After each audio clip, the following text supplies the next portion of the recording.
Ngas sampai Puroroti. Ketemu lagi dengan kami dari channel News Clan Official.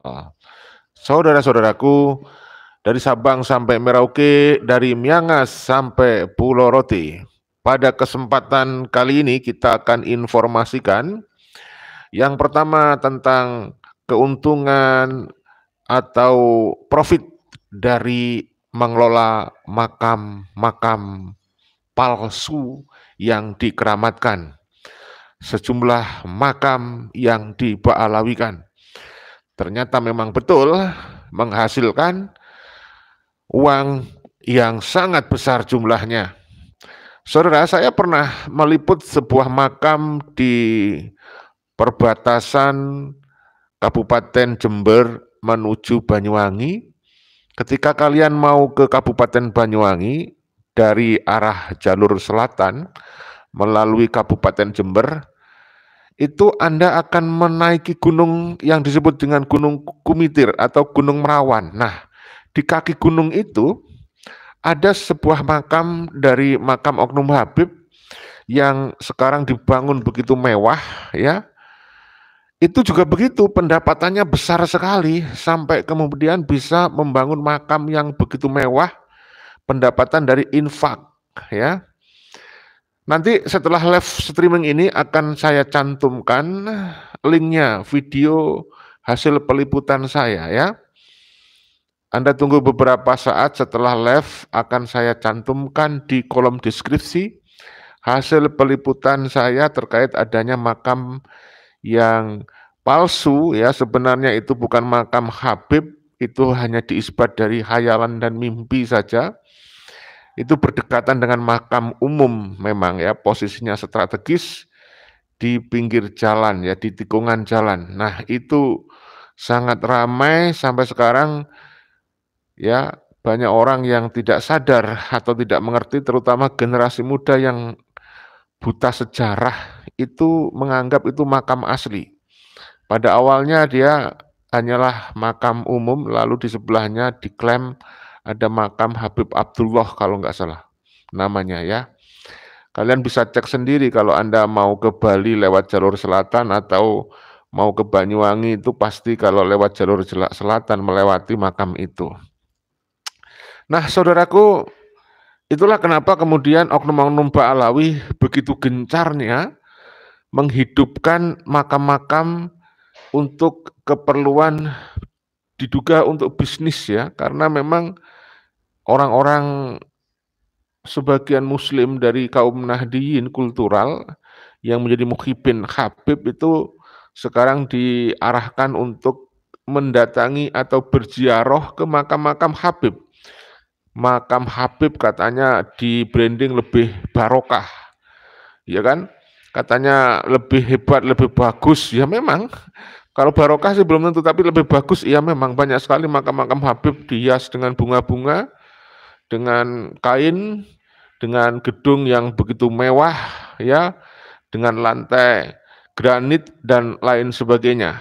Nah, ini kita akan sampaikan videonya, kalian tunggu, ya.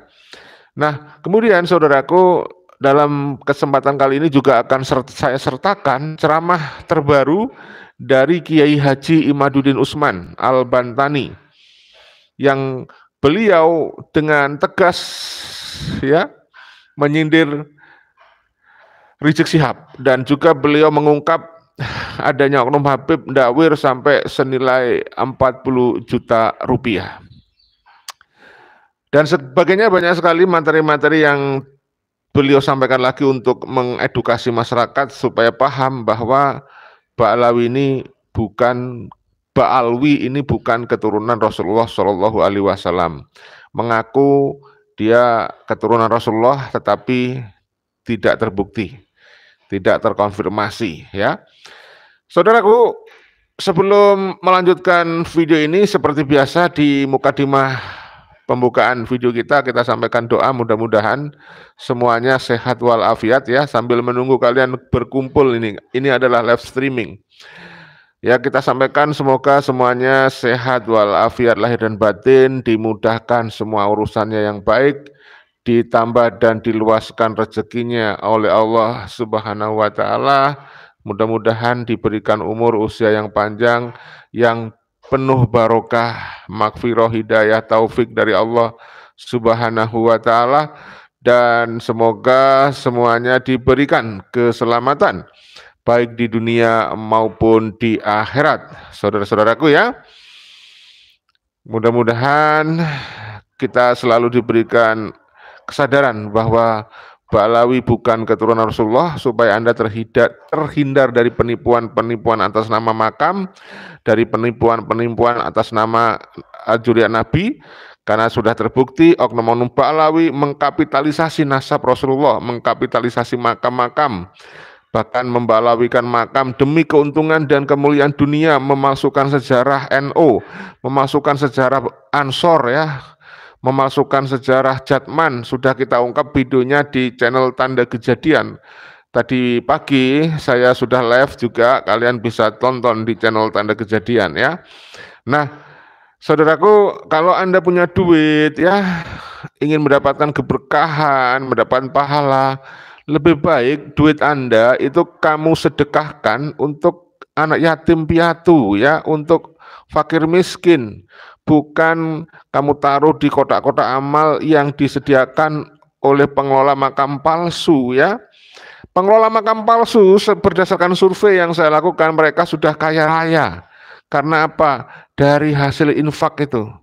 Ya, dari hasil infak yang sudah dikumpulkan.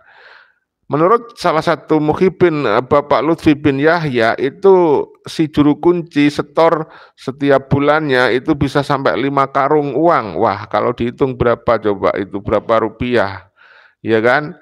Nah, inilah yang harus kita kritisi bersama. Adanya oknum-oknum yang mengkapitalisasi nasab Rasulullah, tetapi mereka tidak terbukti. Pengakuan mereka sebagai cucu Rasulullah jelas itu salah total. Karena di zaman sekarang tidak ada cucu Nabi Muhammad SAW. Bahar Smith sering mengklaim di dalam tubuh Ane mengalir darah suci Rasulullah, mengklaim Ane cucu Nabi. Kemudian juga oknum-oknum Habib lainnya itu suka mengklaim juriyah Nabi. Bahkan si Taufik Assegaf, ketua Robito Alawiyah, mengklaim dia adalah Ahlul Bait. Kita sampaikan kepada masyarakat, kita edukasikan, tidak ada Ahlul Bait di zaman sekarang. Ya, sudah tidak ada. Jadi suka sekali mereka mempelintir hadis, mempelintir dalil-dalil dalam Al-Quran untuk kepentingan mereka. Mereka memplesetkan, bahkan jelas-jelas sebuah dalil menjelaskan tentang Ahlul Bait, kemudian diklaim dia Ahlul Bait katanya. Habib adalah Ahlul Bait. Nah, ini semua penyesatan, hati-hati. Ya, mereka melakukan itu tentu supaya diglorifikasi, diagung-agungkan, dimuliakan oleh para muhibin, ya kan? Yang ada juriat Nabi itu pun harus dibuktikan. Kalau ada yang mengaku sebagai juriat Nabi tanpa bukti, kalian tidak usah percaya ya, tanpa dalil yang jelas, tanpa bukti ya. Nah, Ba'alawi secara sepihak saja dia berdasarkan kitab-kitab ya, kitab-kitab internal Ba'alawi mengklaim dirinya sebagai juriah Nabi, tapi tidak terbukti dan tidak terkonfirmasi ya. Apalagi kalau berdasarkan tes DNA, berdasarkan kajian ilmiah, bukan fitnah, kitab-kitab nasab, sejarah, filologi, dan juga kajian perilaku, tabiat mereka tidak terkonfirmasi ya. Tidak ada catatan sunyi, catatan ya, tidak ada itu kisah sejarah terkait tentang nasab Ba'alawi 550 tahun sampai 600 tahun ya. Tidak ada sunyi ya, katanya mereka diklaim nasab Ba'alawi terang benderang. Ya, itu hanya klaim sepihak dari kitab-kitab internal Ba'alawi yang diisbat mimpi, yang dicangkokkan. Siapapun bisa mencangkokkan gitu. Dan terbukti sekarang ada oknum Habib mencangkokkan nama kakeknya yang bernama Hasim bin Yahya, dimasukkan kepada sejarah pendirian NU. Nah, seperti itu juga pada masa lalu ya. Leluhur mereka mencangkokkan nasab dari Ubaidillah, katanya dicangkokkan menjadi anaknya Ahmad bin Isa al-Abbah, padahal sudah masyhur sebelumnya berabad-abad lamanya ya. Anaknya Ahmad bin Isa, ya Ahmad bin Sal Abah itu hanya 3 orang, yaitu Muhammad, Ali, dan Husain. Ya, dicangkokkan itu sekitar abad 9-10 ada nama Ubaidillah, dan itu disurah wal istifadokan. Banyak orang dibohongi sejak saat itu sampai sekarang banyak orang percaya. Nah, siapapun oknum maupun siapalah pokoknya yang menyebut dirinya mau disebut ustadz, mau disebut ulama, kiai, mau disebut buya, mau disebut apalah, oknum-oknum pejabat juga itu, ya, yang sudah kemasukan doktrin Ba'alawi dengan doktrin mencuci otak mereka dengan ditakut-takutin neraka, tidak mendapatkan syafaat, tidak mendapatkan keberkahan, ya. Itu sudah kehilangan akal sehat, itu semuanya menjadi pembohong, yang tadinya jujur menjadi pembohong untuk membela Ba'alawi, ya kan? Ya, ini yang kita sampaikan penting. Jangan sampai kalian menjadi pembohong dan kehilangan akal sehat hanya gara-gara diiming-imingi oleh mereka, dibodohin dia itu bisa memberikan keberkahan, syafaat. Sampai itu kemarin kita sampaikan berdasarkan informasi dari Dr. Menasem Ali di Madura ada fenomena tidak hanya 1 orang, ya, katanya banyak juga tuh oknum-oknum kiai yang istrinya cantik-cantik, kalau sudah istrinya diminta oleh Habib diberikan, diceraikan, itu langsung dikasihkan ke Habib. Kenapa? Karena si Habib ini oknumnya itu mendoktrin. Nah, kalau kamu berikan istrimu kepada saya itu sebagai Habib misal, itu nanti kamu akan mendapatkan barokah, nanti istrimu mengandung akan melahirkan titisan darah atau anak cucu Nabi, kan begitu. Akhirnya mereka berbondong-bondong nih. Padahal kalau orang lain yang meminta istrinya pasti marah-marah, ya kan, tapi kalau Habib langsung diserahkan, langsung diceraikan istrinya untuk dinikah oleh Habib, ya. Terima kasih saudaraku yang sudah hadir di channel kita. Semoga kalian tetap berbahagia, ya. Sekarang dari Batu Licin, ya, sekarang begitu makam KRT Sumeding di Semarang dibongkar, hilanglah 5 karung setiap tahun. Ini pengakuan teman Muhyiddin Habib Lutfi Yahya di tahun 2021. Ya, pengakuan ke Kiai Imad ke kabupaten. Betul sekali ini informasinya, ya.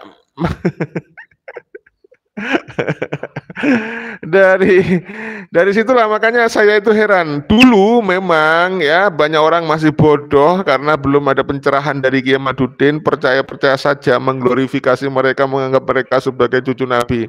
Sekarang alhamdulillah, ya, seseorang yang selama ini dianggap alim ulama, dianggap sebagai wali Allah, ya, bahkan dia dipercaya menjadi pejabat negara, ternyata dia dengan tanpa rasa bersalah, merasa percaya diri aja karena merasa cucu Nabi gitu, kalau membuat kesalahan pasti diampuni begitu, mereka yakin begitu, tidak dihukum, semua husnul khotimah nanti matinya begitu, mereka mengklaim diri sehingga dia tidak takut-takut memalsukan makam, memalsukan sejarah demi mendapatkan kemuliaan. Nah, mereka itu sebenarnya saudara-saudara, kenapa melakukan seperti itu? Dia itu ingin mengamankan anak keturunan mereka, anak cucu mereka ke depan supaya nyaman, terus diglorifikasi, diagungkan oleh bangsa pribumi seperti itu, sehingga mereka terus membuat cerita-cerita palsu seperti itu, ya. Itu sebenarnya dia meneruskan tradisi dari nenek moyang mereka, dari leluhur mereka, si Ali Sakron itu, ya. Habib Ali Sakron lah disebut begitu oleh mereka itu. Si Ali Sakron yang sudah mencangkokkan nasabnya di keturunan Ahmad bin Isa Al-Abah itu. Ali Sakron yang meninggal 895 Hijriah itu. Ya, itu kan mereka mengaku keturunan Nabi itu supaya leluhur itu dianggap wah punya jasa, sudah mewarisi nasab keturunan Rasulullah, padahal bukan.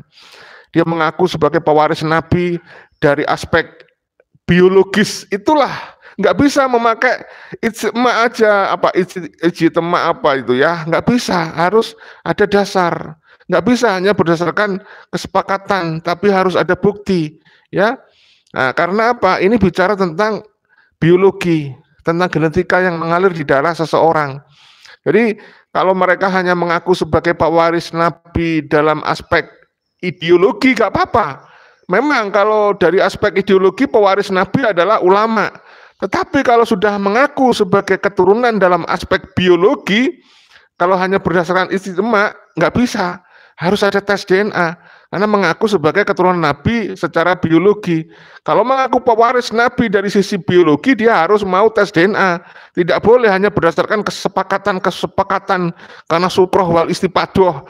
Itu ya, nggak bisa ya. Karena itu mari kita berpikir cerdas, gunakan kecerdasan kita semuanya. Baik, semuanya saudara-saudaraku, saya sampaikan sekarang saatnya menyampaikan videonya.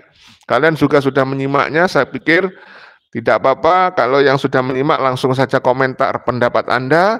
Mudah-mudahan menjadi media pencerahan. Ya, tulis opini pendapat di kolom komentar ya.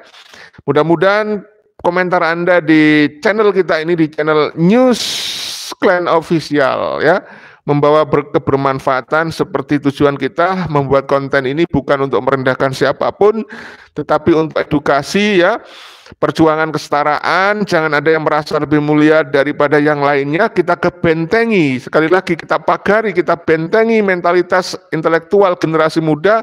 Jangan bermental jongos, jangan bermental inlander, jangan mau hanya dibohong-bohongi tanpa ada bukti ya. Seseorang yang mengaku dia harus bisa membuktikan pengakuan itu, tidak boleh hanya isapan jempol saja ya. Kita cerdaskan generasi muda, maka saya minta bantuan dengan kerendahan hati supaya bagikan video ini kepada sanak saudara, handai tolan, teman-teman Anda, di grup-grup WhatsApp Anda, di media sosial milik Anda. Mari kita ikut berkontribusi mencerdaskan kehidupan bangsa. Kita ajak masyarakat bangsa, generasi muda untuk membiasakan diri berpikir ilmiah ya, jangan mengedepankan emosi. Ya, kita adu hujah, adu dalil, adu bukti. Jangan hanya kowar-kowar dengan caci maki. Siapapun yang mencaci maki orang lain itu sampah omongannya itu. Caci makinya itu sampah. Kita tidak sedang mencaci maki ya. Kita sedang mengedukasi, mensosialisasi bahwa bangsa ini sedang tidak baik-baik saja karena sedang ada kelompok keturunan imigran Yaman yang berusaha mengkooptasi, menghegemoni, menguasai generasi penerus bangsa melalui doktrin-doktrin keagamaan, melalui nilai-nilai keagamaan yang dimanipulasi. Mereka menciptakan kitab-kitab dengan bahasa Arab karena kepandaian mereka, liciknya mereka memanipulasi gitu. Kitab-kitabnya ditulis dengan sejarah-sejarah palsu. Hanya halusinasi disebut katanya dia ini adalah cerita sejarah. Padahal itu fiksi. Diaku sebagai historis ya. Hati-hati, kitab-kitab produk Ba'alawi banyak yang fiktif ya, itu hanya cerita omong kosong, tidak berdasarkan bukti, dengan sumber-sumber yang tidak jelas, hanya kadang-kadang diispat dari mimpi. Kitab-kitabnya itu penuh dengan interpolasi. Maka kita hati-hati, jangan terkesima dengan casing, jangan terkesima dengan penampilan, dengan bahasa ya. Kalian harus cerdik. Dia adanya hanya banyak manipulasi dan interpolasi, begitu ya, sadar saudaraku ya. Baik, kita sampaikan sekarang videonya untuk Anda, sebuah cerita bagaimana ada Muhyiddin Bapak Lutfi bin Yahya membuka rahasia bagaimana bisnis makam yang dibalawikan, dikeramatkan. Kadang-kadang makam anjing di situ, ada makan kucing di situ. Oke, mari kita simak videonya berikut ini ya. Menarik ini ya, kita simak bersama-sama. Testimoni apa yang saya alami sendiri. Jadi tahun 2021 saya itu mau ke Jombang, ke Bireng, nengok anak saya karena nyantri di sana. Sampai di Semarang saya dicegah sama teman saya di Semarang, namanya Agung, tapi saya biasa manggil Lisen, itu teman kuliah saya. Terus ternyata si Agung tadi yang dulu teman kuliah saya sekarang jadi juru kunci makam, namanya Raden Tumenggung siapa, terkenal makam Mbah Dipo di Semarang, di Kampung Ketempen. Monggo saged dipun pirsani teng Facebook, teng YouTube wonten. Terus saya karena tahun 2021 belum rapi, saya ziarah di makam itu. Habis itu saya ke Jombang, 3 bulan setelah itu teman saya tiba-tiba jatuh sakit dan akhirnya 2 bulan meninggal. Teman saya itu. Tetapi beberapa hal yang dapat saya sampaikan di sini, waktu saya ketemu dengan teman saya itu, hampir tiap tahun teman saya itu setor hasil infak makam itu ke Abah Lutfi bin Yahya Pekalongan. Itu hampir tiap tahun, dan itu kata teman saya itu minimal 5 karung hasil infak itu. Nah, dilalah karena teman saya sudah meninggal tahun 2021, itu bulan April, berarti 3 bulan berikutnya sekitar April, Mei, Juli lah beliau meninggal. Terus tahun 2023 kemarin makam Mbah Dempo itu ternyata dibongkar. Jadi saya jadi kaget juga waktu itu. Saya ke Semarang ketemu dengan istrinya si teman saya Agung itu.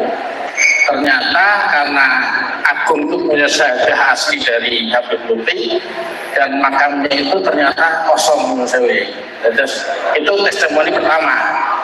Jadi itu menjadi keyakinan saya dalam mensikapi satu, yang kedua mengambil keputusan saya sama keluarga saya bahwa aku yakin bahwa Habib itu bukan Dzurriyyatur Rasul.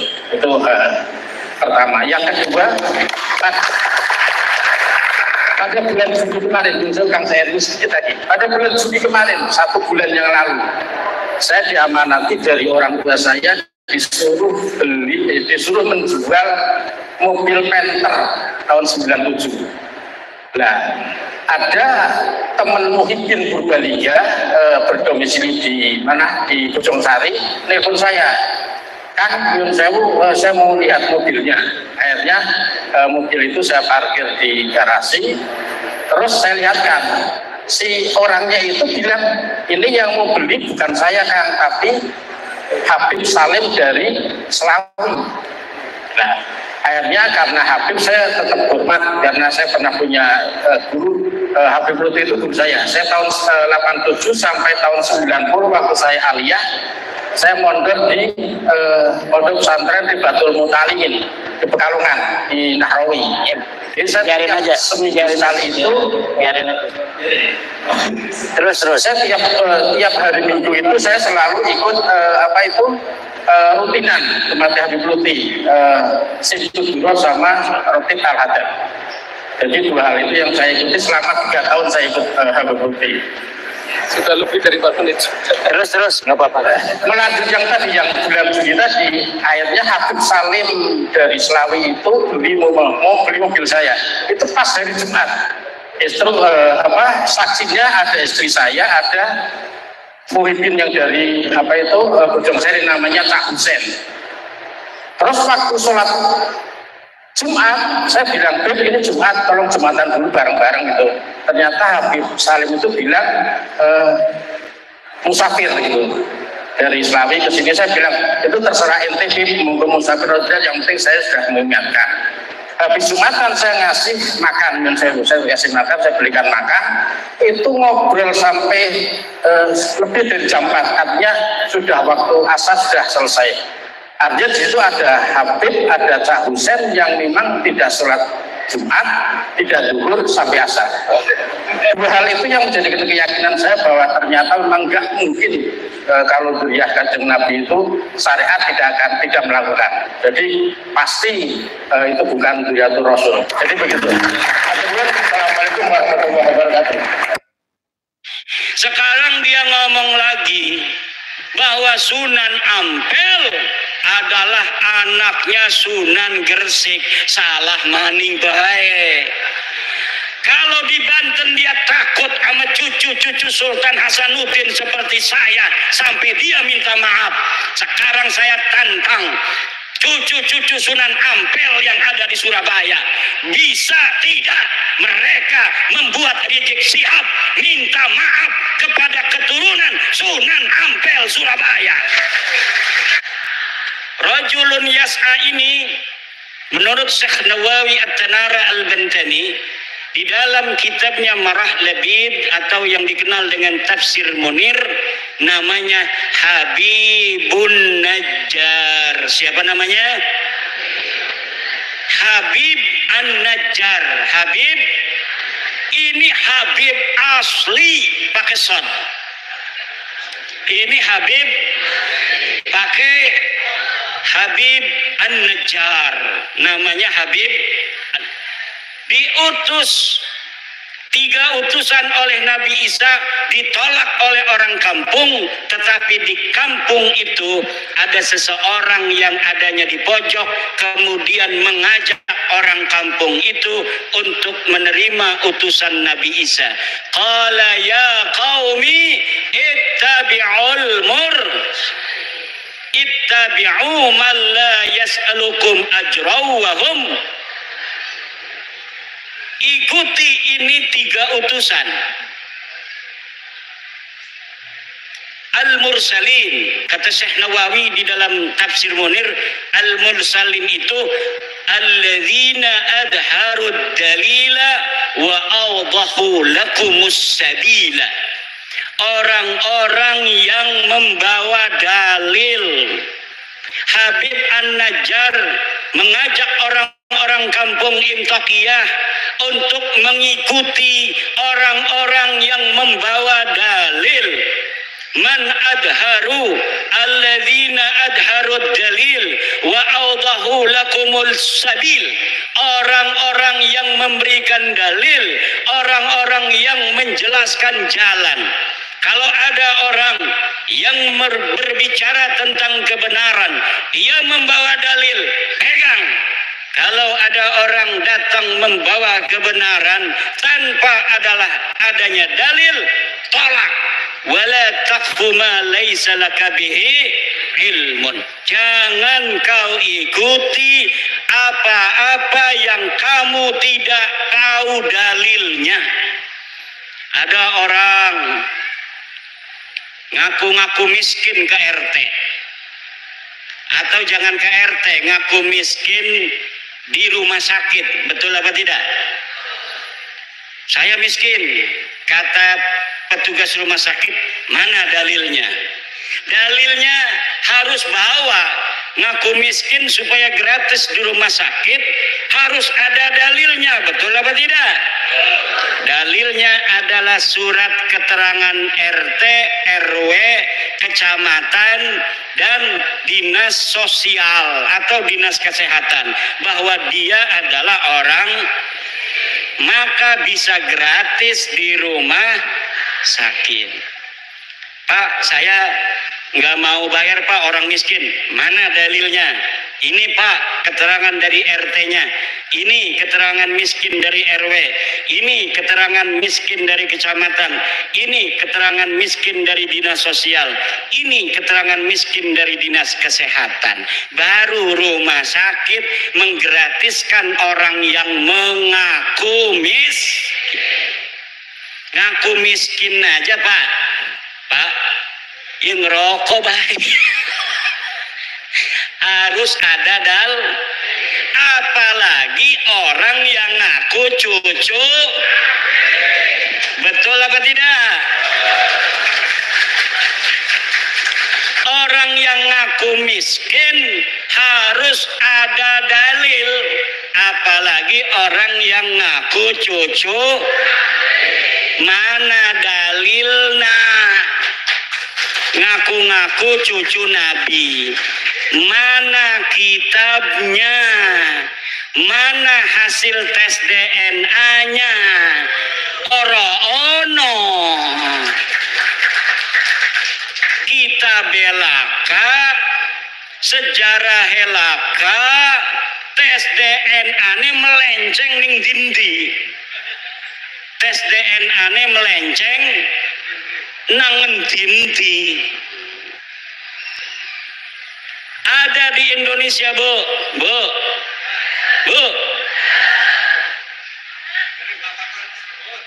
Di Indonesia ada orang ngaku cucu Nabi.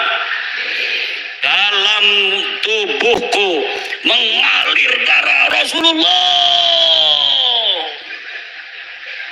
Datang ke kiai, minta duit 40 juta. Baru saya dapat ini sebuah testimoni dari kiai di di Banyumas. Ada kiai diparanin oleh seorang yang ngaku cucu Nabi, namanya Habib. Apa namanya? Nama klannya keluarga Baklawi. Keluarga apa?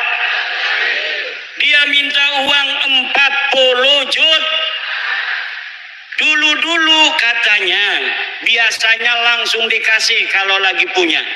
Kalaupun tidak punya uang, maka akan dicarikan uangnya untuk Habib, orang yang ngaku cucu Nabi, dengan harapan mendapatkan barokah dan syafaat dari baginda Nabi. Tapi kiai ini sudah dengar, ada di Banten namanya Imaduddin Usman, sudah meneliti bahwa para habib-habib yang ada di Indonesia yang ngaku cucu Nabi ini ternyata bukan keturunan Nabi. Saya yang meneliti itu, bahwa Habibku ada Habib Rizik Sihab, Habib Bahar Smith, Habib Topik Segaf, Habib Lutfi Yahya. Itu semua namanya keluarga Baklawi. Keluarga siapa? Saya sudah teliti seteliti-telitinya berdasarkan kitab-kitab nasab, kitab-kitab sejarah, hasil tes DNA, bahwa mereka dengan pasti mustahil sebagai keturunan baginda Nabi besar Muhammad sallallahu alaihi wasallam. Tidak terima, silahkan undang saya untuk berdebat. Kalau tidak terima, mana ente punya dalil? Kalau tidak terima, mana hasil tes DNA ente? Saya sudah tahu hasil tes DNA dari Habib-habib ini, 180 orang di Yaman sudah tes DNA dan hasilnya haplogrupnya G. Sedangkan keturunan Nabi Muhammad semuanya di Arab Saudi, di York. Ya, saudaraku, saya tadi melihat video yang pernah saya sampaikan, itu video tentang adanya makam palsu di perbatasan Kabupaten Jember dan Banyuwangi. Terkait dengan ceramah Kiai Imaduddin nanti akan saya lanjutkan setelah informasi berikut ini ya.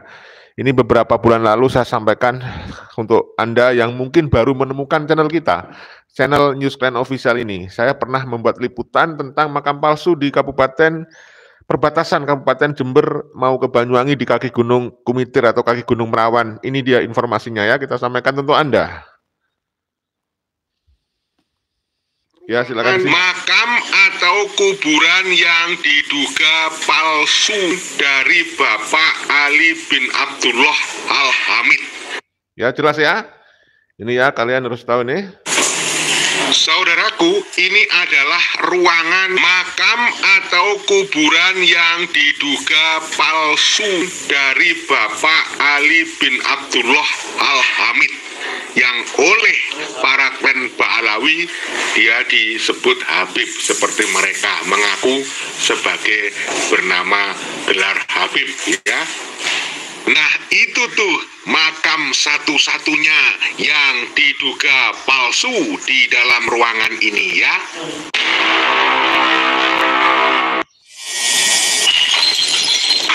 Assalamualaikum warahmatullahi wabarakatuh. Saudaraku, lokasi makam yang terindikasi palsu dari makamnya Habib Ali bin Abdullah Al-Hamid ini, kalau ditempuh dari Jakarta ke tempat lokasi makam yang terindikasi palsu itu sekitar 995,4 km dari Jakarta.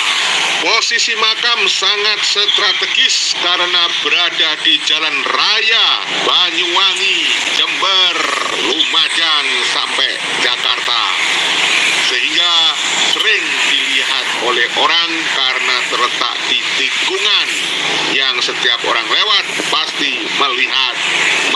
tersebut. Namun mereka tidak banyak yang mengetahui tentang sejarahnya dan tidak banyak yang tahu apakah itu asli ataukah palsu. Menurut juru kunci makam yang mengaku bernama Fatullah, Habib Ali bin Abdullah Al-Hamid merupakan korban dari geger politik tahun 1965. Namun ini juga perlu dibuktikan kebenarannya. Kala itu, ia katanya diculik hingga jenazahnya sempat tidak ditemukan.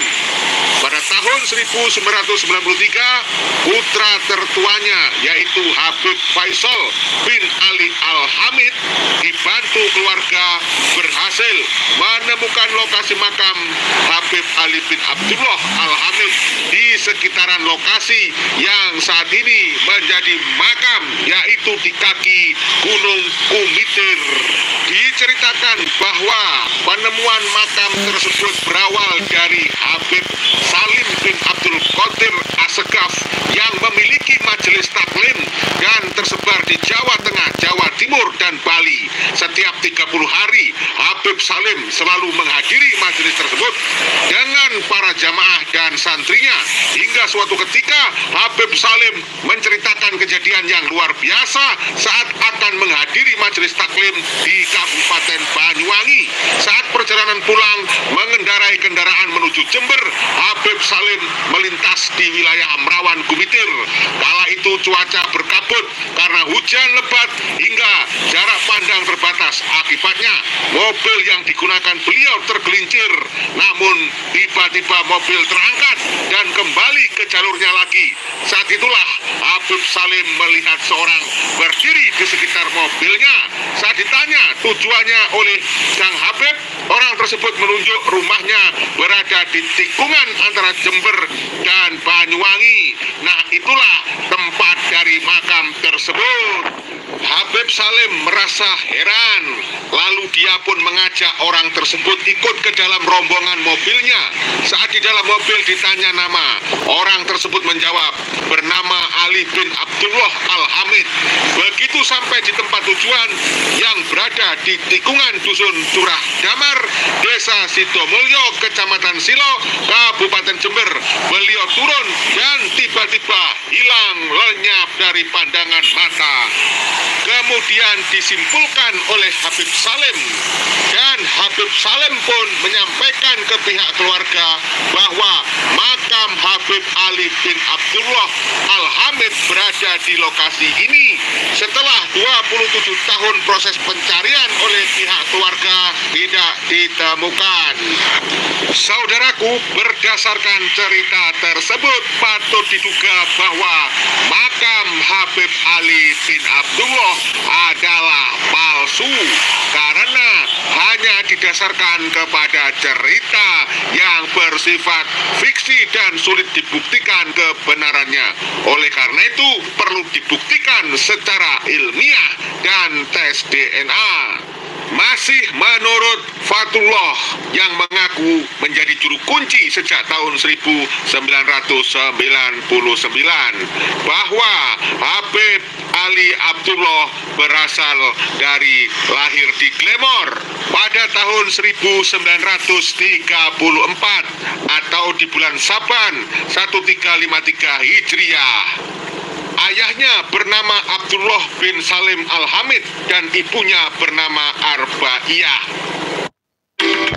Ya, jadi saudaraku, ternyata kuburan yang ada di kaki Gunung Kumitir, Kabupaten Jember dan Banyuwangi itu diisbat hanya dari cerita kurofat. Katanya Habib Salim jatuh, mobilnya terangkat tiba-tiba. Wah, siapa yang angkat? Habis itu ketemu sama makhluk halus kali ya, jin atau apalah yang disebut oleh dia itu Habib Abdullah, yang kemudian menunjuk tempat makamnya di situ yang sekarang didirikan makam. Itu cerita-cerita yang seperti itu diwariskan dari Ba'alawi sendiri. Ingat kan ceritanya makam Ahmad bin Isa Al-Muhajir yang di Yaman, itu juga begitu, dibuat berdasarkan cerita halusinasi seperti ini. Kita lanjut ya.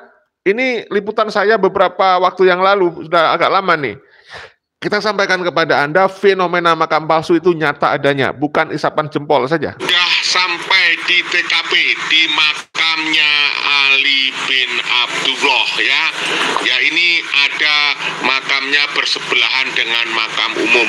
Jadi dulu dia memang dekat dengan makam umum ya. Itu dia, ada di sebelah selatannya Habib Ali Abdullah, itu adalah makam umum, saudara. Nah, disinilah lokasi yang dipilih menjadi makam yang diduga palsu, yaitu dekat makam umum, yang katanya Ali bin Abdullah itu meninggal di sini, dimakamkan di sini, jasadnya ada di sini, saudara. Tapi itu masih perlu dibuktikan.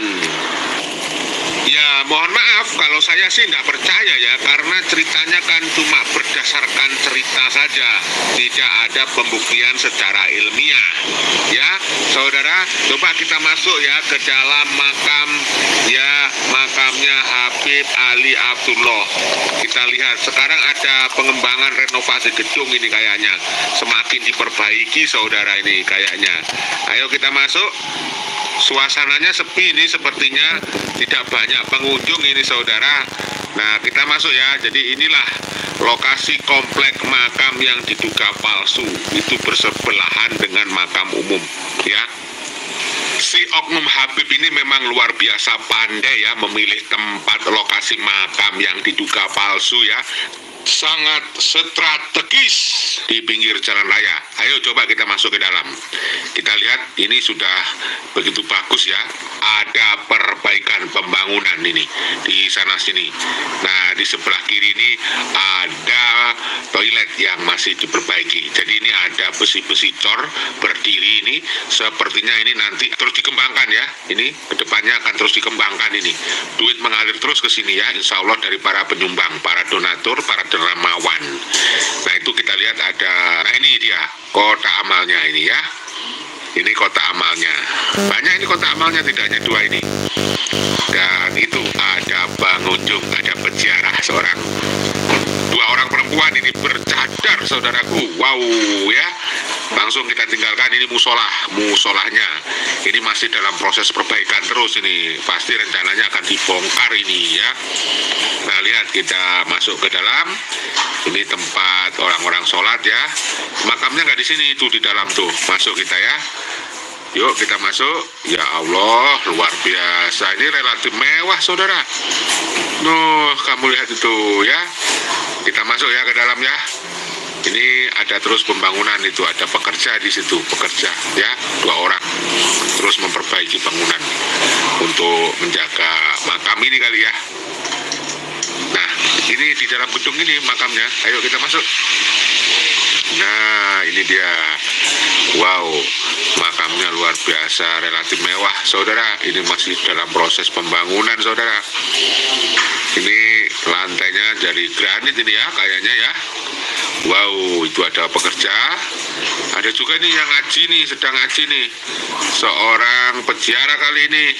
Nah, ya kan, ada kan itu. Nah, ya. Saya belum mendapatkan informasi yang pasti mengenai status tanahnya ya. Apakah ini milik perkebunan, ataukah milik pemerintah desa, atau milik perhutani, atau milik pribadi, saya belum tahu.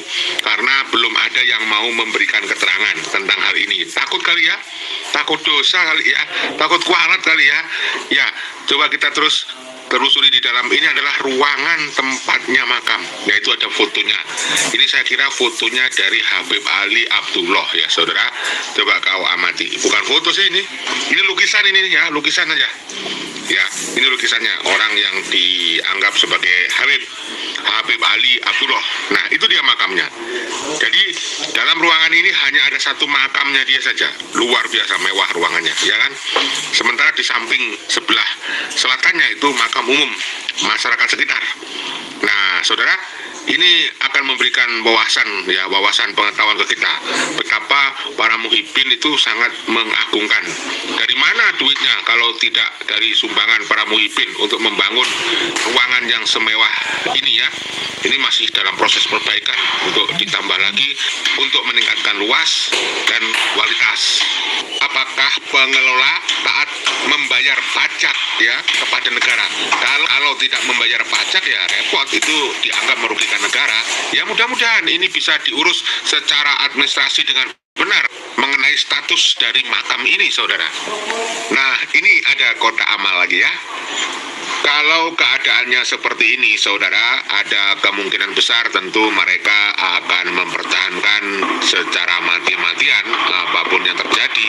Kalau ada pihak-pihak yang ingin menghancurkan atau mengatakan ini adalah makam palsu.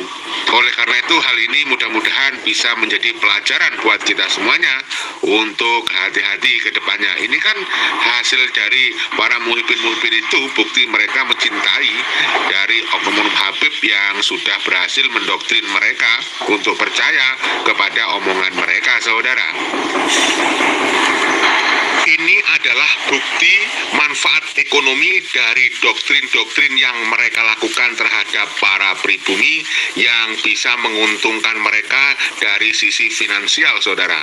Nah, ini kita lihat adalah makam umum ini, makam umum di sisi selatan dari makam yang diduga palsu dari Habib Ali Abdullah, saudara. Ya, jadi ini memang sangat dilematis, saudara. Sangat dilematis karena ini bagi mereka oknum Habib ini sangat menguntungkan, sangat memberikan keuntungan yang luar biasa ya. Logika akal sehatnya adalah ngapain dibangun sampai sehebat ini kalau tidak ada keuntungan, ya kan? Jadi ini luar biasa ya. Silahkan kami yang menyaksikan, Anda yang menyimpulkan. Itu ada para pekerja yang masih menyelesaikan pekerjaannya ya, saudara. Mari kita lanjut, kita keluar pelan-pelan ini ya. Nah, ini bangunan yang akan terus diperlebar, diperluas ya. Ini pastinya ke depan akan dijadikan lebih tinggi, lebih luas.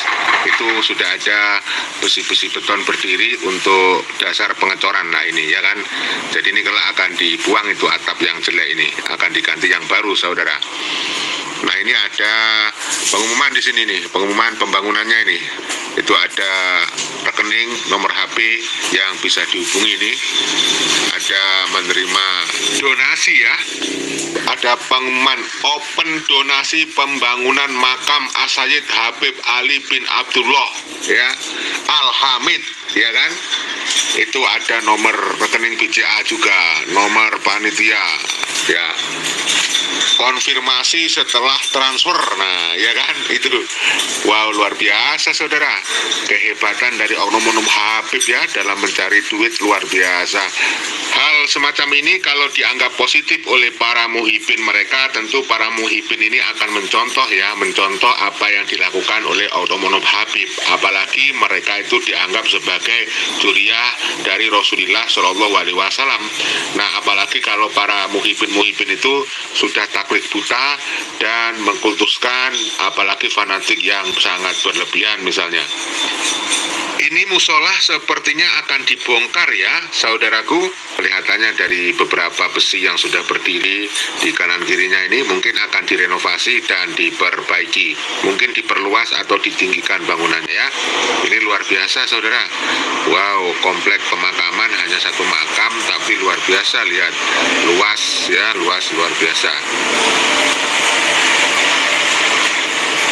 Mari kita lihat dari sisi luar ya, dari sisi sebelah selatannya, dari sisi makam umum yang milik penduduk sekitar. Kita lihat, nah itu kelihatannya. Wow, ini adalah makam umum saudara. Kalau kita lihat itu bangunan ini ya, di sebelah kanannya atau di sebelah utaranya itu adalah makam yang diduga palsu milik Habib Ali Abdullah ya, itu tikungannya ya, tikungan jalan raya itu.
saudaraku video yang bisa kami sajikan. Ya, itu saudaraku sebuah makam yang diduga palsu ya, yang berada di perbatasan Kabupaten Jember, Banyuwangi, berada di kaki Gunung Kumitir atau Gunung Merawan. Jadi kalau kalian mau jalan-jalan ke Banyuwangi, ya itu lewat jalur selatan, maka Anda akan ketemu dengan makam yang diduga kuat ini palsu, karena tadi diceritakan ditemukan oleh Habib Salim karena dia sedang kecelakaan. Nah, ketemulah sama makam ini, katanya si Habib Ali itu yang mati di situ itu bangkit menemui Habib Salim, ngobrol sampai naik mobilnya Habib Salim ya. Kita lanjut, ini ada lagi nih lanjutannya itu ceritanya ya. Saya ketemu dengan apa namanya itu juru kuncinya, ngamuk-ngamuk juru kuncinya ya, ngamuk-ngamuk juru kuncinya. Mari. Jelaskan bahwa ini bukan makam palsu. Panjenengan jelaskan. Habib Ali ini kalau kepagi kali pelaku nih tahun 2002 ini kalau kepagi kali pelaku. Panci sampean gitu. Yang dikatakan yang menembak Habib Ali, yang membunuh. Mengakui terus terang di sini kok. Nah, jadi ada saksi Pak. Jadi ini bukan makam palsu Pak. Jadi yang selama ini bilang palsu itu nggak benar. Ini Pak. Oh, jadi mohon Pak jangan ceritakan untuk biar jelas bagaimana Pak. Biar untuk menangkis berita bohong itu kan. Menangkis berita bohong. Pak, panjenengan berkenan untuk menjelaskan di mana Pak? Ditutup di mana? Ditutup Pak. Oke Pak. Oke. Juru kuncinya itu ya, juru kuncinya nggak terima, dia katanya ketemu sama pembunuhnya Habib Ali ya. Ya, cerita itu kan juga belum bisa dibuktikan karena baru satu orang ya. Assalamualaikum warahmatullahi wabarakatuh. Saudaraku sebangsa dan setanah air yang kami banggakan, kami dari channel Newsclan Official menyampaikan sebuah informasi terbaru karena kami berhasil mewawancarai seorang juru kunci di sebuah makam habaib ya di kaki Gunung Kumitir yang lokasinya di perbatasan Banyuwangi dengan Kabupaten Jember ya. Nah saudaraku, informasi yang kita sampaikan berikut ini diharapkan bisa menjadi penyimbang informasi yang sebelumnya kita sampaikan. Ini benar-benar kita bisa mewawancarai dengan juru kunci sehingga Anda bisa menilai sendiri bagaimana tentang eksistensi makam Habib Ali ini. Apakah Anda percaya ini adalah makam asli ataukah makam palsu? Wallahu a'lam bishawab. Silakan Anda menyimpulkan sendiri. Kami yang menyajikan, Anda yang menyimpulkan. Silakan disimak ya, nanti jangan sampai di skip.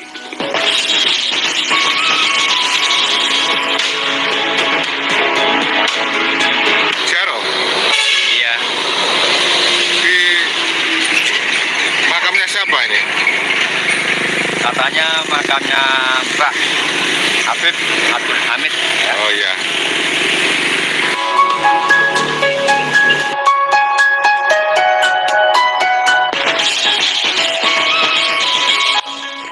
Saudaraku, hari ini sangat relatif ramai ya karena ada pengunjung yang memakai kendaraan bus. Jadi Anda bisa tahu itu ya. Nah, ini sebenarnya memang bersebelahan dengan makam umum, makam masyarakat desa setempat ya. Nah, ini kebetulan pada hari Minggu, hari libur, sehingga pada hari ini banyak ya pengunjungnya. Oleh karena itu Anda bisa terus lihat ya, saksikan video ini dari mana saja para pengunjungnya yang hadir ya, bapak-bapak, ibu-ibu, banyak sekali itu ya. Dilihat Ziarah Aulia. Nah, ini ya kan. Nah, saudara, ini adalah juru kunci ya. Juru kunci Pak? Oh, alhamdulillah. Pak, ini dari tahun berapa Pak? Jadi juru kunci Pak? 99. Alhamdulillah. Ini loh Pak, pengen tahu juru kunci. Pak, sejarahnya kepepun Pak. Ini Pak. Kali ini diculik PKI. Oh, jadi beliau diculik PKI zaman koloni. Zaman PKI Pak. Oh, zaman PKI. Ngapunten tujuannya sebagai dokumentasi untuk berlaku sejarah seksual saya sebagai dari makam penangkap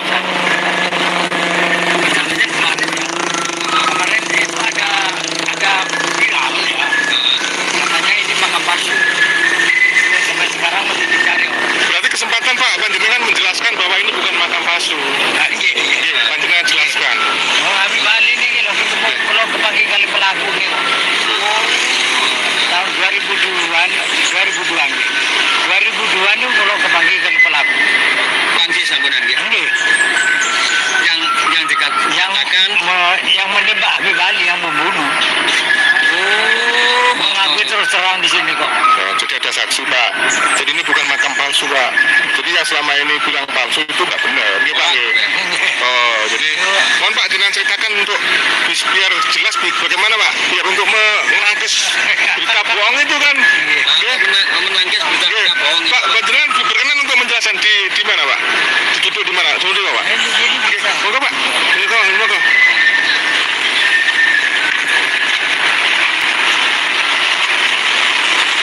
Mampunin Pak, mengganggu. Oke, monggo Pak. Jadi sebenarnya ini bukan makam palsu saudaranya, tapi asli. Ini penjelasan dari Bapak. Itu kan sempat viral. Yang foto itu yang voting ya. Yang masukkan video itu nggak laporan sama saya. Tapi dia sendiri nggak tanpa pemberitahuan. Karena pemberitahuan kan bisa kayak karena ini kan saya bisa tanya. Iya. Maunya apa kan itu ya. Kalau untuk positif no problem kan itu. Kalau untuk negatif membuat fitnah jangan. Oh iya, betul. Kan gitu. Nah, jadi Habib Ali itu murni. Ini kan ketua Ansor.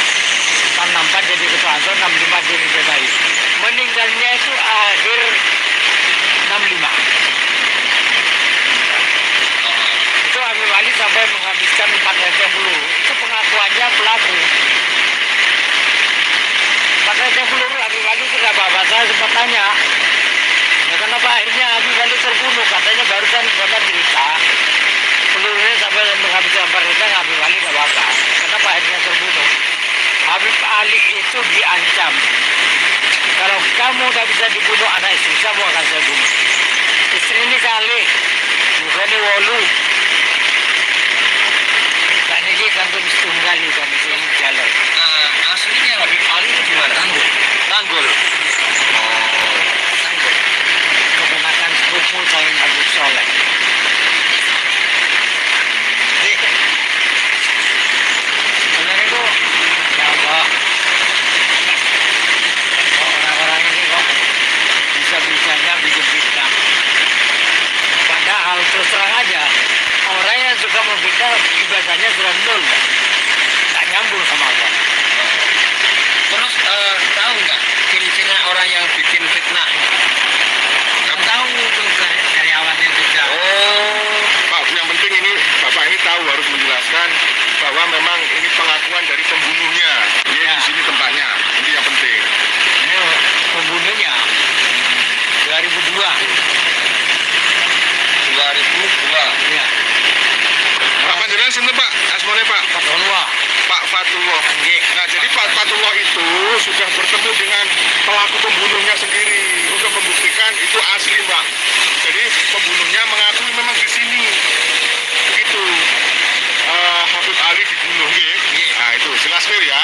Itu untuk menjawab kesimpang siuran berita ya yang fitnah. Mudah-mudahan ini menjadi pelurusan. Ya. Jadi Yang positif. Ya. Cacat untuk gambar cacat untuk gambar nomor masih ada orang bekerja Pak di sana. Sekarang yang bekerja. Oh, libur. Semuanya libur. minggu ya, libur. Oh, jadi nggak ada satupun pekerja yang nggak ada Pak. Oh, oke. Saya boleh dibuat anggarnya. Oh, oke. Terima kasih Pak. Di dalam. Sama Bapak, siapa tadi? Fatullah. Mas Pak Fatullah.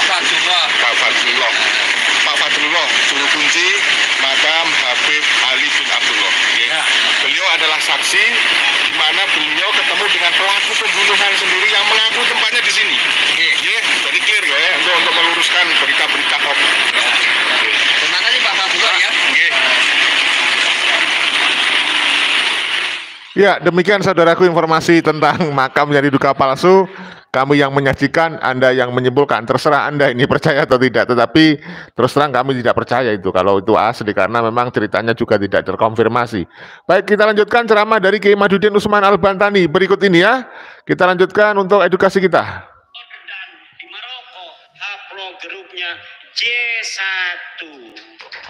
Kalau ada orang yang mengaku keturunan baginda Nabi besar Muhammad, hari ini dari jalur laki-laki semua sampai baginda Nabi sampai Sayyidina Husain, maka haplogrupnya harus J1.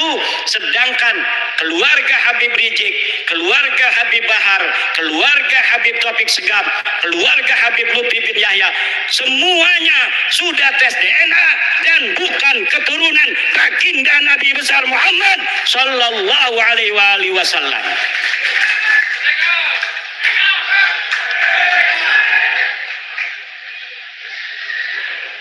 Itu ceritanya. Kembali kepada Kiai Banyumas tadi tuh, karena dia sering mendengerin saya ketika si Habib ini minta uang 40 juta, dia acting pura-pura jadeb.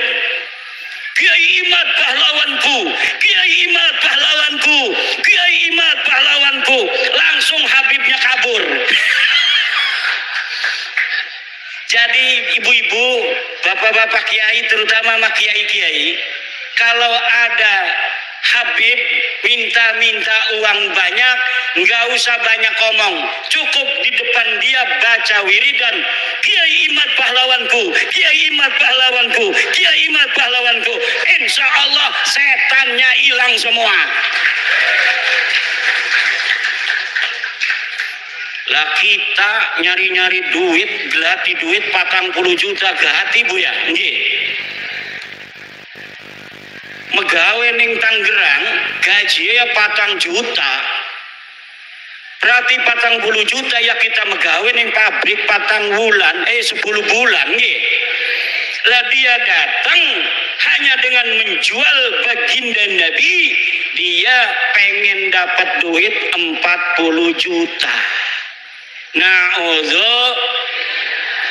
orang-orang yang menjual nama Nabi besar Muhammad sallallahu alaihi wasallam begini, kira-kira masuk surga apa masuk neraka? Yang keras.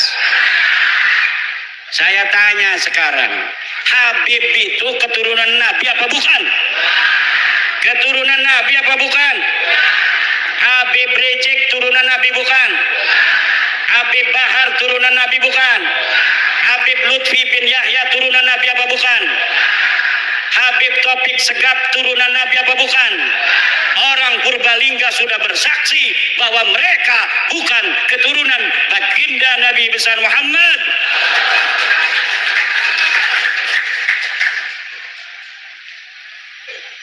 Ibunda Khadijah Al-Kubra akan tersenyum kepada orang-orang Purbalingga. Sayyidatuna Fatimah Az-Zahra akan berbahagia kepada orang Purbalingga.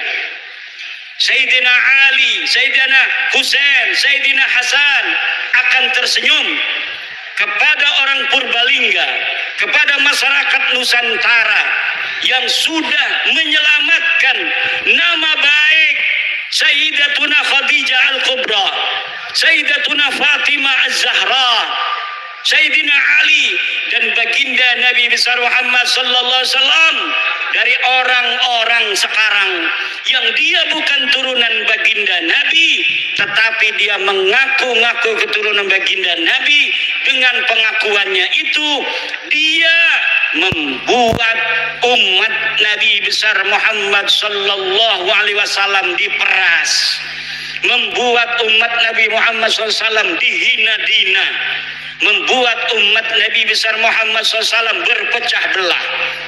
Orang-orang semacam ini dari sisi ilmu nasab bukan turunan Nabi, dari sisi ilmu sejarah bukan turunan Nabi, dari tes DNA bukan turunan Nabi, dari akhlak baik jauh dari keturunan Nabi.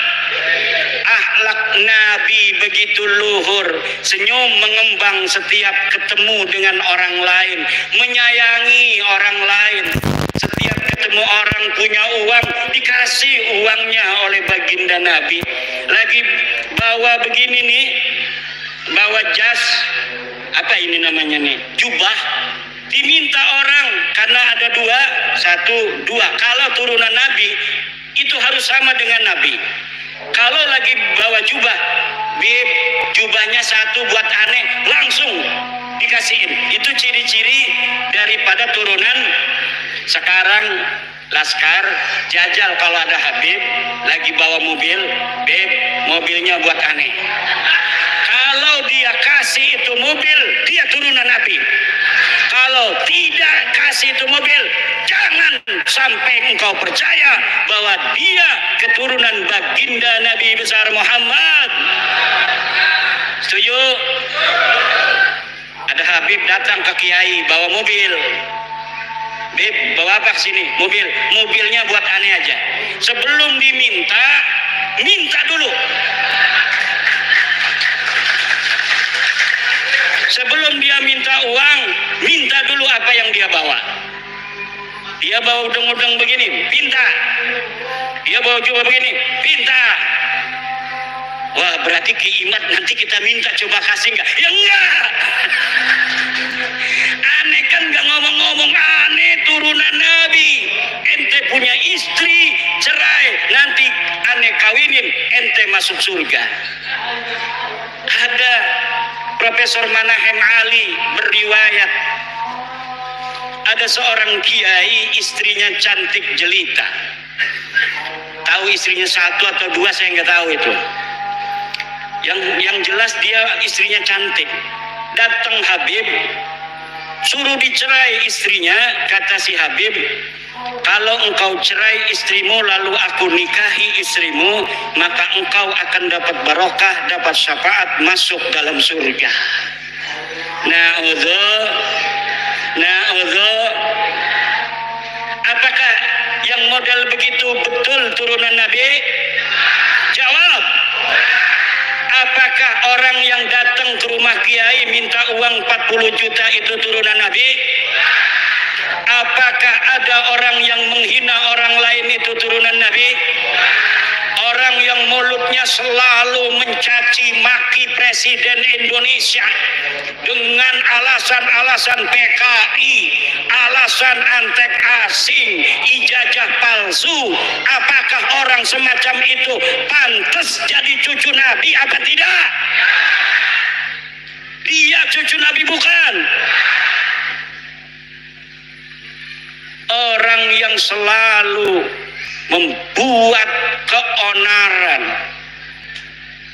Orang kampung kita suruh demo tiap hari nggak dibayar. Katanya untuk bela agama Islam.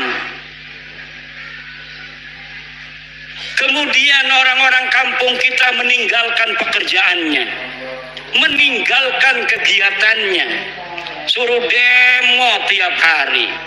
Dia yang dapat duit, orang-orang kampung kita yang kerjaannya acak-acakan, ekonominya murat-marit, istrinya muring. Tahu muring? Istrinya muring, ngambek, marah-marah karena dia jaga warung ditinggalin. Apa betul? Dia bertani, taninya macul tidak disempurnain. Dia jagain pancingan lele, pancingan lelenya ditinggalin. Kenapa? Suruh demo, suruh katanya membela agama, menurunkan antek-antek Cina, menurunkan antek-antek asing. Tapi ternyata perjuangan mereka semata-mata bukan untuk agama, bukan untuk rakyat, bukan untuk bangsa, tetapi untuk tingginya nama mereka sendiri dengan mengorbankan putra-putri Indonesia agar agar masa depannya acak-acakan, tetap miskin, melarat, tidak punya pekerjaan.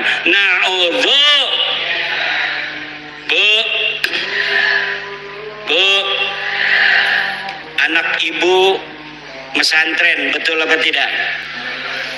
Anak ibu mesantren pengen jadi kiai, betul? Kiai Sahal sangat bahagia kalau anak ibu-ibu melebihi kiainya. Makanya saya bikin syair, ya Rabbi bil khalil iftah kulla talibina waj'alhumu khairan minna wa khairal umami. Ya Rabbi bil khalil iftah kulla talibina waj'alhumu khairan minna wa khairal. Ya Rabbi bil Khalil, ya Tuhan dengan barokah Syekh Khalil Bangkalan, iftah kulla talibina, beri futuh santri-santri kami, waj'alhumu, jadikan mereka khairan minna, lebih baik daripada aku, wa khairal umami, dan sebaik-baiknya umat. Seorang kiai akan bahagia kalau muridnya lebih pinter daripada dirinya, betul? Kalau gurunya hafal Quran cuma 2 juz kayak saya, itu juga dulu. Saya sekarang punya murid sudah hafal 30 juz karena habis mondok di saya belajar kitab kuning, dia ngaji di pondok tahfidz, sekarang sudah 30 juz. Saya senang dan bahagia. Dia dulu bisa baca kitab, sekarang sudah hafal Al-Qur'an. Kalau gurunya sudah 30 juz, seneng kalau muridnya hafal 35 juz.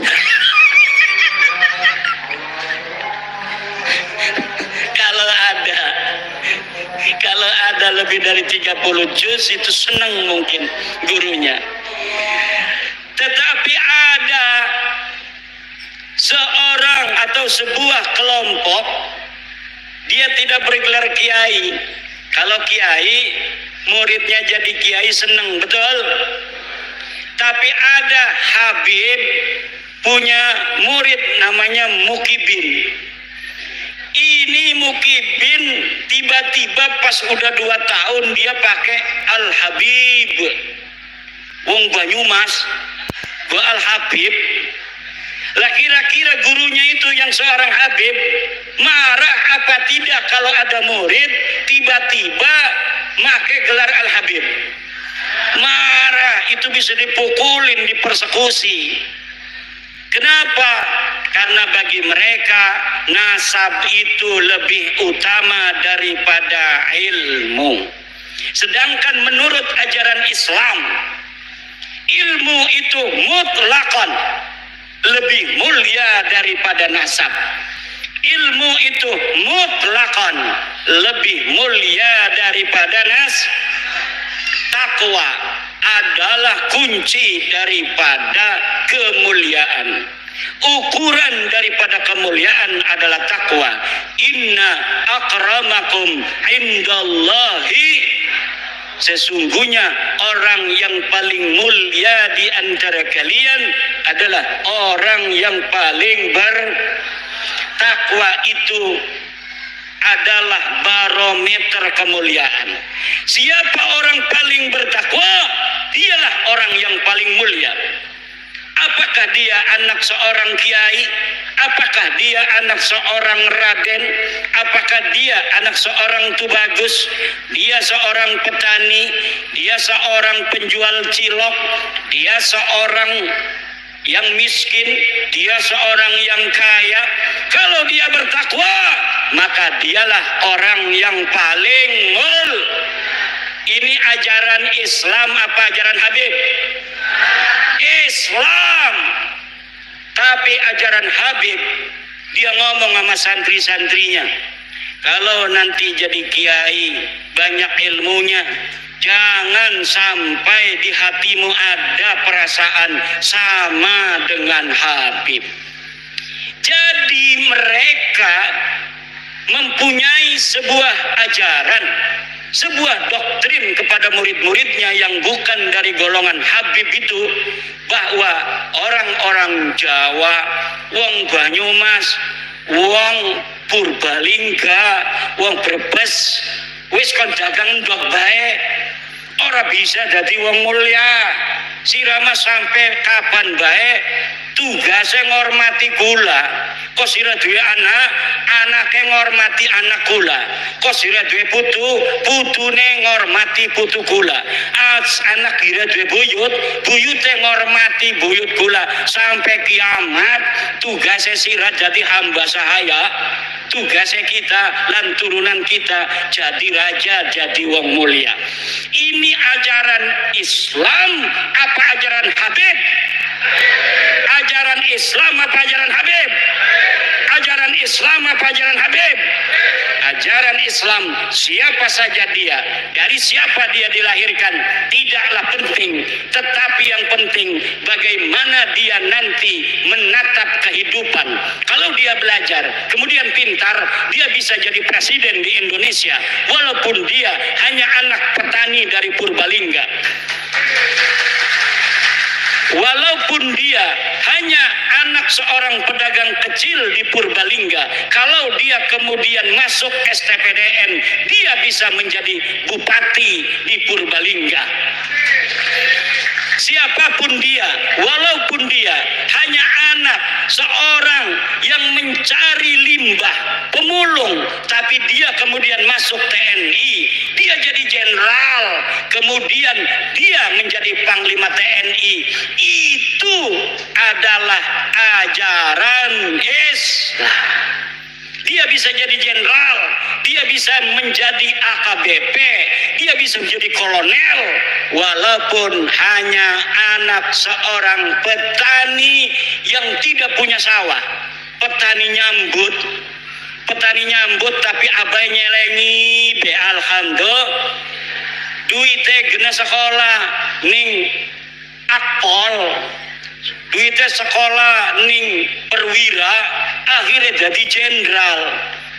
Maka di dalam ajaran Islam dan ajaran Pancasila tidak dinilai dia dari keturunannya, tapi dinilai dari prestasinya. Ini ajaran Islam sesuai dengan ajaran Tapi ajarannya rasis, Habib, lamun uang dudu turunan Habib, uang lanang ora bisa ngawin turunan Habib. Kenapa ora bisa? Karena kita mah turunannya Nabi. Cere siapa sira turun Nabi? Cere bapak hula. Bapak nirani cere siapa? Bapak hula nih ya, cere bapak tua hula. Bapak tua kamu kata siapa? Kata, tapi saya minta buktinya. Tidak ada bukti. Saya minta dalilnya. Tidak ada Saya minta tes DNA. Hasil tes DNA-nya haplogrup G. Orang yang bukan hanya mereka bukan keturunan Nabi, tapi juga mereka bukan orang Arab. Leluhur mereka orang Kaukasia, orang Turki yang tidak punya tempat. Mereka hidup nomaden, kemudian mereka tinggal di Kaukasus, kemudian dihancurkan, menyebar ke India, menyebar ke Pakistan, menyebar ke Eropa, menyebar ke Yaman. Dari Yaman pindah ning Indonesia. Ning Indonesia ngaku putune Nabi. Jadi wes ibu-ibu nurut ning kiai desa. Nurut ning kiai ning desa kita ana sing ngajar Fathul Qorib ning musola. Wonge 5 sing ngaji, sing siji ngantuk, sing siji izin. Tinggal wong telu, sing telune ngantuk. Ngajar Fathul Qorib kiai, dia yang ngajar ngaji, dia yang bawa kopi, dia yang ngajar ngaji, dia yang bawa kopi. Kadang-kadang diamplopin yang ngajinya, saking pengen ngelihat orang itu masuk surga, sampai dia kiai ngajar ngaji, gawa kopi, gawa kue, gawa amplop maning. Alhamdulillah, itulah orang-orang ikhlas. Lah sekarang Bu, karena mereka sudah tahu bahwa mereka itu gagal jadi keturunan Nabi, ngegawa-gawa Wali Songo supaya gagal jadi turunan Nabi. Kata mereka Wali Songo juga sama turunan Baklawi. Padahal dari zaman dulu mereka menghina-hina Wali Songo, keturunannya tidak ada.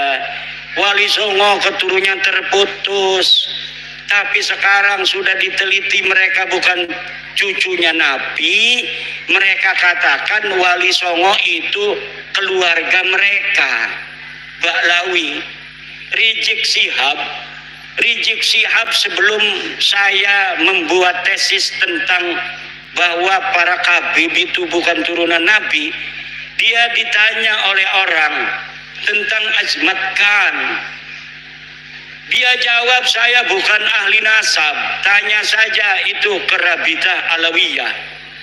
Sekarang dia ketika nasab Habib ini sudah putus, gagal jadi putune Nabi, dia kemana-mana kampanye, ceramah muter-muter, mengatakan bahwa Wali Songo, Sunan Gunung Jati, anaknya yaitu Sultan Hasanuddin adalah merupakan keturunan dari Baklawi sama dengan Habib-Habib.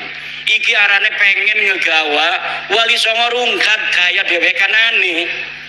Mereka sudah rungkat, mereka tidak sudi, tidak ridho.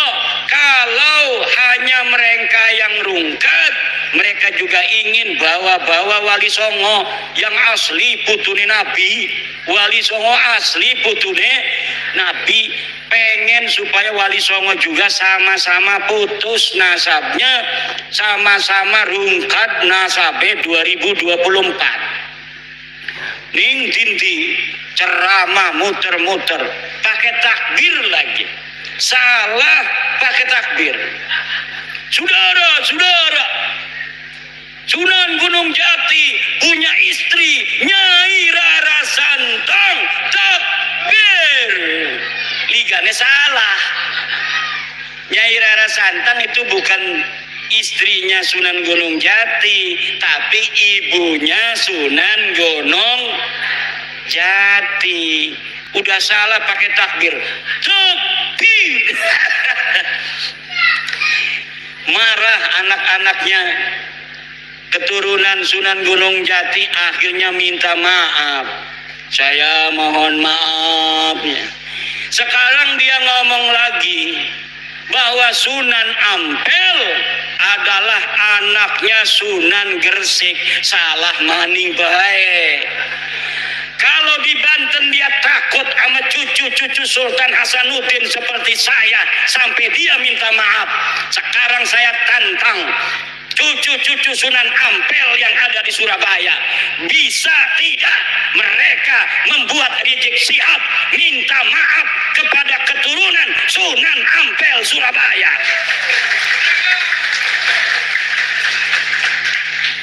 Kalau sama Sultan Hasanuddin Sunan Gunung Jati dia sampai minta maaf, sekarang orang Surabaya kalau dia tidak minta maaf atas kesalahannya itu dengan mengatakan Sunan Ampel anaknya Sunan Gresik, padahal Sunan Ampel anak daripada Ibrahim Asmoro, maka berarti keturunan Sunan Ampel yang ada di Surabaya tidak dianggap oleh Rizik Syihab seperti turunan Sunan Gunung Jati Syarif Hidayatullah.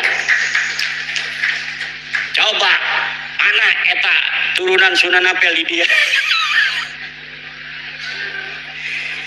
tuntut suruh minta maaf, Bukan bapaknya Sunan Ampel, Ibrahim Asmoro Kondi. Kalau Sunan Gresik itu Maulana Malik Ibrahim.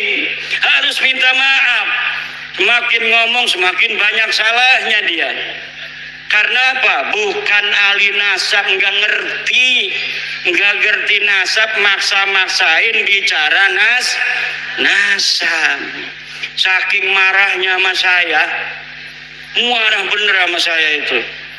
Saya sejak kecil jadi cucu Nabi, masa mau mati jadi mantan cucu Nabi? Yang bener aja. Ama Roma Irama marah juga. Roma Irama sampai ditelepon marah. Kata Roma Irama, siapa lu negur-negur gue? Wih, hebat juga tuh Bang Haji. Bang Haji Roma kenal, Bu? Bu, kenal nggak Bang Haji Roma? Yang nyanyi apa contoh lagunya? Sebujur Bangkai. Satu lagu Roma Irama Sebujur Bangkai lebih utama dari ceramah para habaib 70 habaib. Satu lagu Sebujur Bangkai Roma Irama lebih mulia dan lebih manfaat bagi umat Islam daripada ceramah 70 habaib.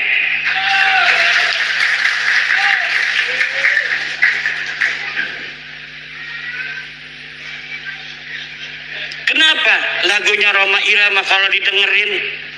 Kalau lagunya masalah akhirat, kaya-kaya neraka di depan mata, betul? Betul nggak? Kalau lagi nerangin masalah keindahan surga, kaya-kayanya surga ada di depan mata. Kalau lagi menerangkan istri salehah, Masya Allah pengen nambah lagi. Setiap keindahan yang tampak oleh mata. Apa tuh? Nggak hafal saya. Ada kiai yang hafal seluruh lagu-lagu Roma Irama. Namanya Kiai Haji Raden Sarip Rahmat. Itu di rumahnya bukan kitab dia mah, kaset semua. Masya Allah. Padahal hafal Quran, pinter baca kitab kuning, tapi ngefan banget sama Roma Irama sampai dia mengatakan bahwa Roma Irama adalah waliyun min auliyaillahi ta'ala. Roma Irama adalah waliyun min auliyaillahi ta'ala. Coba kita lihat, umurnya sudah 80 tahunan. Tapi ketika mendengar tentang tesis saya, dia ingin menelusuri, dia ingin meneliti. Kemudian sekarang dia mempunyai keyakinan bahwa para habib ini bukan keturunan baginda Nabi besar Muhammad sallallahu alaihi wa alihi wasallam. Kalau orang siapa saja yang masih ragu-ragu di hatinya, takut kewalat, maka lihat sebelum ayat Aqsal Madinah. Qalu inna tatayyarna bikum la illam tantahu la narjumannakum wa la yamassannakum minna adzabun alim. Mereka orang berkata, inna tatayyarna bikum, nanti aku kewalat kalau mengikuti agama Islam Nabi Isa. Kata Rasul-Rasul itu, kamu yang akan kewalat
kitab nasab, mulai abad ke-5, 6, 7, 8, 9, tidak ada leluhur kamu disebut, dicatat sebagai keturunan baginda Nabi. Ini kitab sejarahnya. Mulai dari abad ke-4, 5, 6, 7, 8, 9, tidak ada leluhur kamu dicatat dalam sejarah sebagai apapun, baik sebagai ulama maupun sebagai turun Nabi. Tidak ada leluhurmu yang jadi ulama, tidak ada leluhurmu yang jadi wali, tidak ada leluhurmu yang dicatat sebagai turun Nabi. Lalu kamu katakan Ubaidillah sebagai imam. Imam dari mana? Kamu katakan Alwi sebagai muhaddis. Muhaddis dari mana? Tidak ada orang yang mencatat di masanya pada abad ke-5, ke-6, ke-7 mereka sebagai ulama, mereka sebagai muhaddis, mereka sebagai turun Nabi. Teu aya, pokok nama teu aya. Ngerti teu? Ya kalau sudah tidak ada dalil, premen maning. Imat tolong si husnudon deh. Orang bisa duraka kita. Asup ke neraka aing. Lamun geus nyaho sia lain keturunan Nabi, tapi orang masih ngomong sia turun Nabi, aing asup ke neraka. Aing mah embung asup ke neraka eta. Aing mah embung asup ke neraka. Ke neraka kita mau ora pengen manjing neraka. Ibu-ibu pengen ora manjing neraka? Bu, pengen orang manjing neraka. Ari boten aja nganggep Baklawi turun Nabi maning ya. Lamun masih nganggep turun Nabi manjing neraka. Ada kiai protes sama saya. Hai Kimat, kenapa pernah mengatakan walaupun ulama-ulama di dunia memfatwakan karena suatu hal Baklawi sebagai cucu Nabi, saya tidak akan terima. Saya pernah ngomong begitu, betul.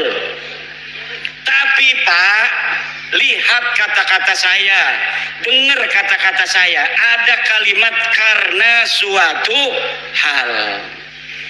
Kalau ulama-ulama sedunia berfatwa memfatwakan karena suatu hal Baklawi sebagai cucu Nabi, saya tidak akan terima. Itu kalau dia berfatwanya tidak pakai dalil. Karena suatu halnya itu misalnya pertemanan, seperti Syekh Ali Jum'ah Mesir karena berteman dengan Habib Umar bin Hafid, dia kemudian mengisbat Baklawi. Syekh Ibrahim bin Mansur karena dia sama-sama nasabnya putus, dianggap putus oleh orang Arab, haplogrupnya juga bukan J1, Ibrahim bin Mansur. Akhirnya Ibrahim bin Mansur sekarang membantu Baklawi, Baklawi membantu Ibrahim bin Mansur. Itu namanya karena suatu hal. Kalau mereka datang dari seluruh dunia membawa dalil, maka kita terima, walaupun itu akan mustahil. Mustahil ditemukan dalil-dalil tentang ketersambungan Baklawi. Kenapa saya berani mengatakan mustahil? Karena algoritmanya tidak memungkinkan. Kenapa tidak memungkinkan? Karena di abad 9 saya sudah ainul yakin melihat dalil-dalil bagaimana mereka membangun nasab itu di abad 9. Tidak ada sebelumnya. Maka tidak mungkin akan ditemukan dalil di abad ke-8, dalil di abad ke-7, dalil di abad ke-6.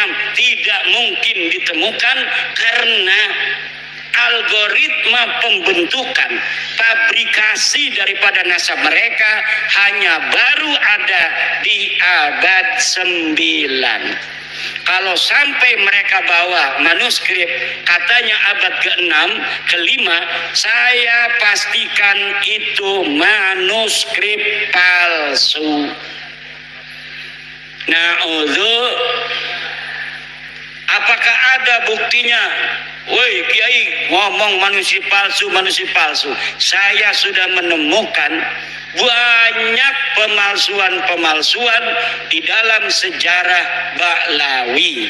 Saya banyak menemukan banyak pemalsuan dalam kitab-kitab Ba'lawi seperti kitab Abnaul Imam yang ditulis abad kedua Hijriah, lalu ditambahin di abad kelima, kemudian dikatakan sebagai kitab abad kelima. Padahal kitab itu ditambahin lagi pada abad ke-11, pada abad ke-13. Jadi apa yang tercatat di dalam kitab Abnaul Imam bukan semata-mata abad kedua, bukan semata-mata abad kelima, bukan semata-mata abad 11, bukan semata-mata abad ke-13, dan bukan semata-mata dicetak pada abad 15 sekarang. Ini baru dicetak. Tetapi dari banyaknya penulis dari satu masa ke masa yang lainnya tidak ada dibedakan ini catatan dari abad 2, ini catatan dari abad 5, ini catatan dari abad 11, ini dari abad 13. Tidak dibedakan. Kalau kita ngaji kitab Fathul Qorib, ada matan takrib, ada Fathul Qorib. Untuk membedakan matan dan sarahnya itu ada dalam kurung. Kalau yang dalam kurung itu matan, yang selebihnya itu syarah. Tapi dalam kitab Abnaul Imam tidak dibedakan mana karya Toba-Toba, mana karya yang lainnya. Jumlahnya semuanya ada 4 orang, 5 dengan muhakkiknya. Mereka telah mencetak kitab dengan ditambahi, kemudian diasosiasikan nama ulama tertentu yang ulama itu tidak mencatat daripada apa yang mereka tambahkan. Masih banyak lagi ibu-ibu, bapak-bapak, karena ini udah sore, insya Allah nanti kita akan bisa berjumpa kembali. Kita berdoa, ibu-ibu panjang umur, sehat badan, banyak duit, banyak duit, banyak duit. Anaknya soleh solihah, bapak-bapak juga semuanya banyak duitnya. Ini yang hadir di sini dan anak keturunannya ila yaumil qiyamah jadi orang kaya raya semua. Jadi orang yang berilmu semua, jadi orang yang berpangkat tinggi semua, bermanfaat dan menjadi pahlawan untuk generasinya masing-masing. Allahumma amin, Allahumma. Al-Fatihah.